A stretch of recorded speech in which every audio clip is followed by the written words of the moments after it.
पांडवों का राज्य लौटाने का आग्रह और दोनों पक्षों की कृष्ण से सहायता की मांग। राजा सुशर्मा तथा कौरवों को रणभूमि से भगा देने के बाद पांडवों ने स्वयं को सार्वजनिक रूप से प्रकट कर दिया। उनका असली परिचय पाकर राजा विराट को अत्यंत प्रसन्नता हुई और उन्होंने अपनी पुत्री उत्तरा का विवाह अर्जुन के पुत्र अभिमन्यु के साथ बड़े ही धूमधाम के साथ कर दिया। इस विवाह में श्री कृष्ण तथा बलराम के साथ ही साथ अनेक बड़े बड़े राजा महाराजा भी सम्मिलित हुए। अभिमन्यु के विवाह के पश्चात पांडवों ने अपना राज्य वापस लौटाने के उद्देश्य से श्री कृष्ण को अपना दूत बनाकर हस्तिनापुर भेजा। धृतराष्ट्र के राजसभा में यथोचित सत्कार और आसन पाने के बाद श्री कृष्ण बोले, हे राजन, पांडवों ने यहाँ उपस्थित सभी गुरुजनों को प्रणाम भेजते हुए कहलाया है कि हमने पूर्व किए करार के अनुसार 12 वर्ष का वनवास तथा 1 वर्ष का अज्ञातवास पूरा कर लिया है। अब आप हमें दिए वचन के अनुसार हमारा आधा राज्य लौटा दीजिए।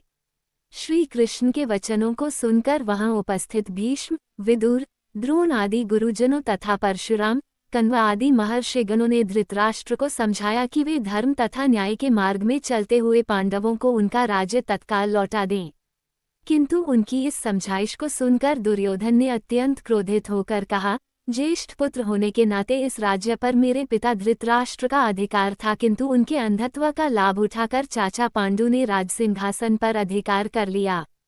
मैं महाराज धृतराष्ट्र का ज्येष्ठ पुत्र हूँ, अतः इस राज्य पर मेरा और केवल मेरा अधिकार है। मैं पांडवों को राज्य तो क्या, सुई की नोक के बराबर भी भूमि देने के लिए तैयार नहीं हूँ। यदि उन्हें अपना राज्य वापस चाहिए तो वे हमसे युद्ध करके उसे प्राप्त कर लें।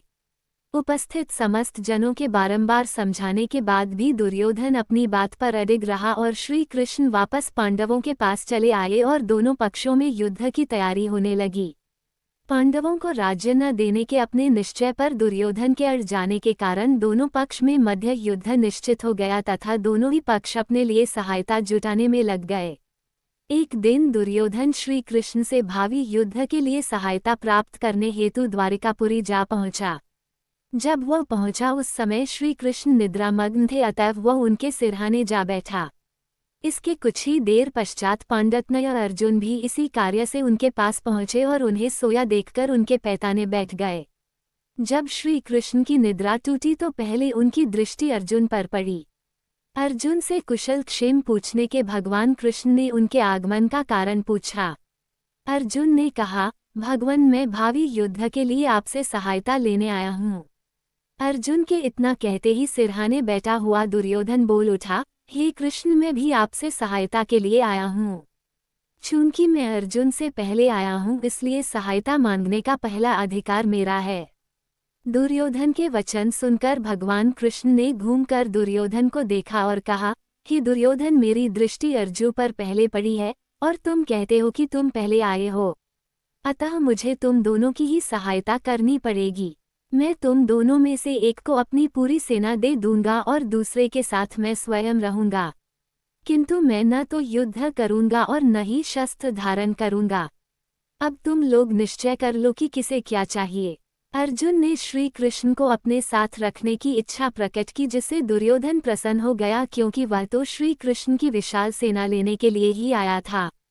इस प्रकार श्री कृष्ण ने भावी युद्ध के लिए दुर्योधन को अपनी सेना दे दी और स्वयं पांडवों के साथ हो गए। दुर्योधन के जाने के बाद श्री कृष्ण ने अर्जुन से पूछा, हे पार्थ, मेरे युद्ध नहीं का निश्चय के बाद भी तुमने क्या सोचकर मुझे मांगा?